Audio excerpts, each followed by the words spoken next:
Então fala você conectado para mais um vídeo aqui no canal, eu sou o Eduardo Ferrari, trago assuntos importantes sobre o nosso Vasco. Antes de qualquer assunto ou informação, eu peço a sua inscrição. Tem um botão escrito inscreva-se aqui embaixo. Aproveite e deixe seu like também. Seu like ajuda e ajuda demais aqui no canal, assim como a sua inscrição. Clicou uma vez, confirmou, ponto, é de graça, não paga nada.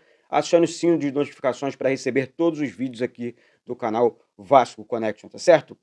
Bom, vocês sabem que o canal Vasco Connection agora é parceiro da 1xBet, a maior casa de aposta esportivas do planeta Terra. Bom, a 1xBet gerou um cupom para você aqui do canal, que está fixado aqui no primeiro comentário desse vídeo e dos vídeos atrás também aí, vocês podem procurar, fixado aqui, um link da 1xBet.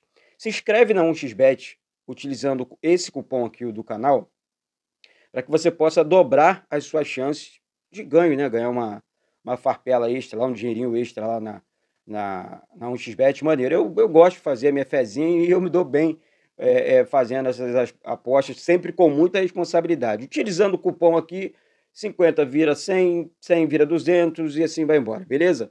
Utilize aí e vamos com tudo, porque ajudando a 1xBet, você está ajudando o canal Vasco Connection também. Bom, deixa eu falar um negócio para vocês aqui. Vou começar com assuntos importantes, né? Tem aí disputa de Santos e Vasco por jogador. Vou deixar minha opinião sobre isso. Quero a sua também. O Vasco já pagou quase 30 milhões das dívidas, né? No regime aí, no RCE. Vou falar para você, hein? Isso aqui me chama atenção. São números expressivos, né? Coisa que o Vasco jamais conseguiu na sua história. Pagar conta, pagar dívidas, na verdade. Nem conta, é dívida, né? Conta quando você paga em dia e tudo mais. Vamos falar o papo reto do Abel Ferreira, técnico do Palmeiras, e também sobre Matheus Gonçalves, né? Jogador do América Mineiro, que foi oferecido ao Vasco, tá certo? Bom, gente, eu vou começar com esse assunto aqui da 777, das dívidas do Vasco que estão sendo pagas, graças a Deus por isso. Isso deixa o clube bem mais em paz, né? Isso deixa o Vasco viável, né, para negociar, para continuar o projeto. A gente sabe que o processo não é fácil, é um processo difícil, foram 14 contratações, né, além das dívidas, tá certo que isso está no contrato, além da reforma do CT que está acontecendo. São Januário precisa dessa ampliação, precisa dessa reforma, e a gente bate sempre aqui na mesma tecla.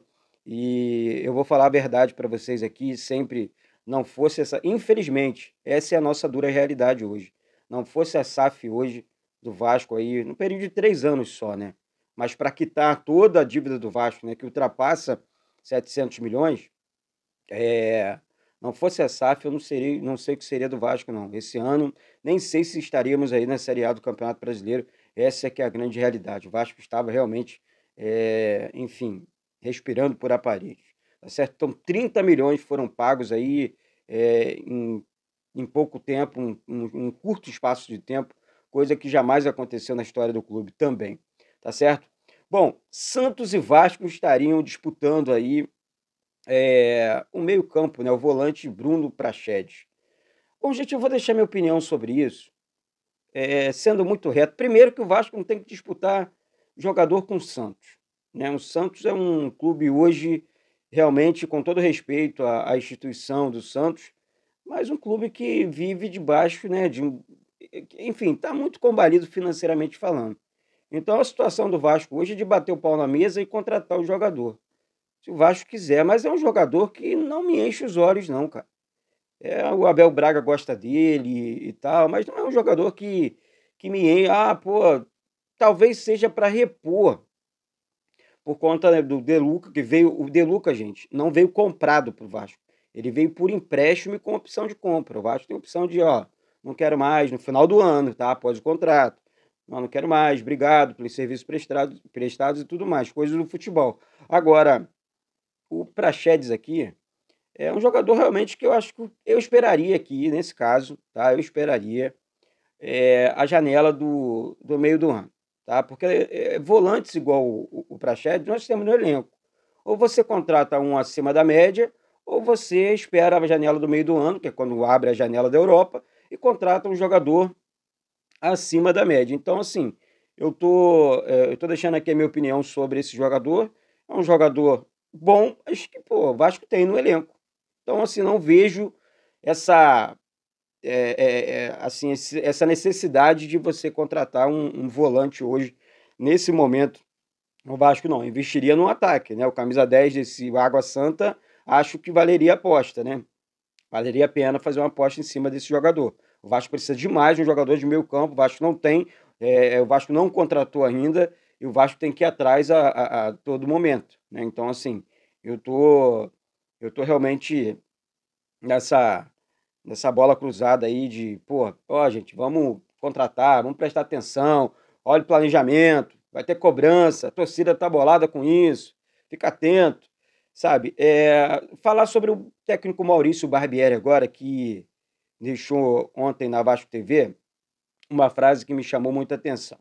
Falando sobre o estilo de jogo do Vasco, né? Um estilo muito ofensivo, mas o que ele acha da equipe do Vasco na, no Campeonato Brasileiro, né? Tipo, projetando o Campeonato Brasileiro. Ele disse a seguinte questão: eu acho que coletivamente a gente vai chegar mais preparado, mais desenvolvido, uma equipe mais madura no início do Campeonato Brasileiro. Ou seja, ele está realmente acreditando no trabalho dele. Tem que ser assim, né? Estranho seria se não fosse assim, né? Então, ele está realmente acreditando no trabalho dele, no que ele vem fazendo na frente do Vasco. Eu também, gente, gosto. Acho que ele, pô, cometeu alguns erros no momento decisivo contra o ABC e contra o Flamengo. Sim, ele cometeu. Eu tô aqui para admitir isso junto com vocês. Acho que vocês estão certos.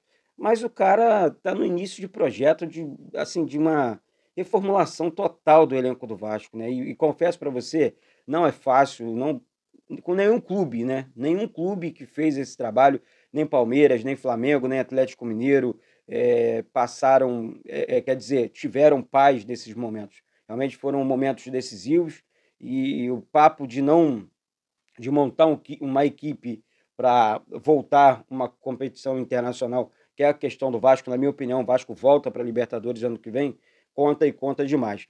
Falar sobre o Matheus Gonçalves, né, que vai definir o seu futuro ainda hoje, né? Se, enfim, outro jogador aqui que o Vasco teria interesse ou foi oferecido ao Vasco, eu realmente esperaria um pouco mais agora. Falando esses nomes aqui, eu gosto muito. O Vasco tem prioridade na compra do Terãs, como vocês sabem, já trouxe essa informação aqui, mantenho.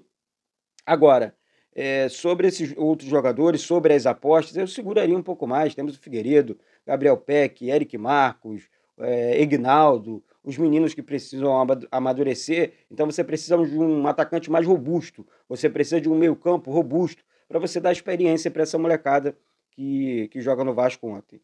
E para fechar aqui o principal assunto, na minha opinião, papo reto, o técnico do Palmeiras, Abel Ferreira. Ele enalteceu o Vasco, né? Exaltou demais o Vasco no canal 11, né? Lá, em entrevista ao canal 11 em Portugal, né? De Portugal, na verdade, no YouTube. Assim, o cara, ele vive há anos aqui no Campeonato Brasileiro. Ele falou a seguinte questão: nós estávamos a competir com o Cruzeiro, que subiu de divisão, com o Vasco, que subiu de divisão, o Grêmio, que subiu de divisão, e eu te pergunto, subiu de divisão? Ele disse sim, e são clubes do tamanho e do nível de Porto, Benfica e Sporting de Portugal.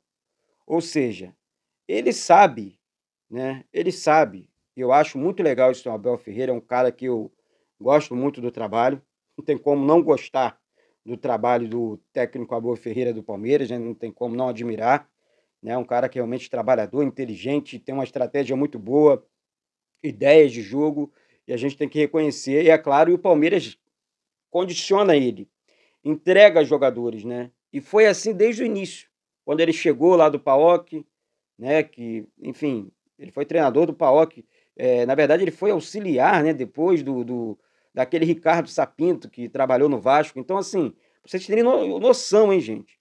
Que esse Ricardo Sapinto, para mim, foi o pior técnico da história do Vasco, disparado. Né? Colocou o Vasco na Série B lá, nossa, pelo amado de Deus, gosto nem de lembrar. Aí, pô, você tem no Abel Ferreira essa questão da reconstrução do Palmeiras, que talvez o Barbieri passe também, a gente tem que exaltar o técnico estrangeiro, tem que aceitar e exaltar os da nossa casa também. A galera aí que trabalha no Brasil, trabalha bem, os técnicos brasileiros, e eu vou exaltar sempre aqui, vou apoiar sempre os treinadores do Vasco. Se fizer lambança, nós vamos criticar. Agora, é claro que a gente vai exaltar, vai, né, falar, pô, vamos com tudo, isso aqui é Vasco, Vasco é para quem acredita, e é isso, tá certo? Então, eu gostei da posição do Abel Ferreira, acho que é um cara, tem muita credibilidade, sabe o que está dizendo, é um cara muito centrado, e é isso, gente. Daqui a pouco eu volto com essas e outras informações do nosso Gigante da Colina. Aqui embaixo tem um botão escrito inscreva-se, se inscreve, deixe seu like aí que ajuda e ajuda demais, mais uma vez aqui. Habilite o sino das notificações e vem comigo, porque isso aqui, essa cruz aqui é para quem ama, para quem cuida e para quem acredita. Juntos pelo Vasco. Saudações vascaínas.